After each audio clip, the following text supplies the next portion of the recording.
আপোনালোকে নিশ্চয় জানে যে আমাৰ জলেশ্বৰ পীৰবাৰী যিটো নাম শাহ সৈয়দ নাছিৰুদ্দিন আহমেদ কাদৰী বাগদাদী ৰহমাতুল্লাহ আলাইহি তেখেতে বাগদাদৰ পৰা আহি ইয়াত খপৰি পুতিছিলে। এইটো তেখেতৰ মৃত্যু বাৰ্ষিকী হিচাপে তেখেতে 1935 ইয়াত এক্সপায়াৰ্ড হৈছে, মৃত্যুবৰণ কৰিছে। তাৰ পিছৰ পৰা ইয়াত ইছালে সোৱাব তেখেতৰ নামত পতা হয়। আমি ইয়াত আজি এইটো 89তম 89 ডে 89তম মৃত্যুবাৰ্ষিকী পালন কৰিবলৈ লৈছোঁ ইছালে সোৱাব মেহফিল হিচাপে। গতিকে যোৱা 3টা বছৰ আমি কৰোণাকাৰে কৰিব পৰা নাছিলোঁ। গতিকে এইবাৰ চৰকাৰীভাৱে আমি গোৱালপাৰা জিলা প্ৰশাসনৰ পৰা অনুমতি সাপেক্ষে এইবাৰ আমি ইছালে সোৱাব 4 দিনীয়া কাৰ্যসূচীৰে আজিৰ পৰা আৰম্ভ 20, 21, 22, 23 জানুৱাৰী এই 4 দিনীয়া কাৰ্যসূচী ইছালে সোৱাব পালন কৰাৰ বাবে আমি আগবাঢ়িছোঁ বা যোজা কৰিছোঁ ইতিমধ্যে আমাৰ ইছালে সোৱাব শান্তি ৰক্ষা কমিটিৰ তৰফৰ পৰা।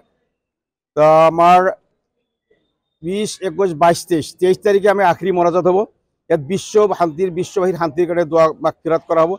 এই দৰবাৰত বিভিন্ন জাতি ধৰ্মৰ মানুহ আহি ইয়াত সমবেত হয় বা পীৰ বাবাৰ মাজত তেখেতৰ যিবিলাক ইনচাৰ্জ আছে তেখেতৰ পৰা আশীৰ্বাদ লয়।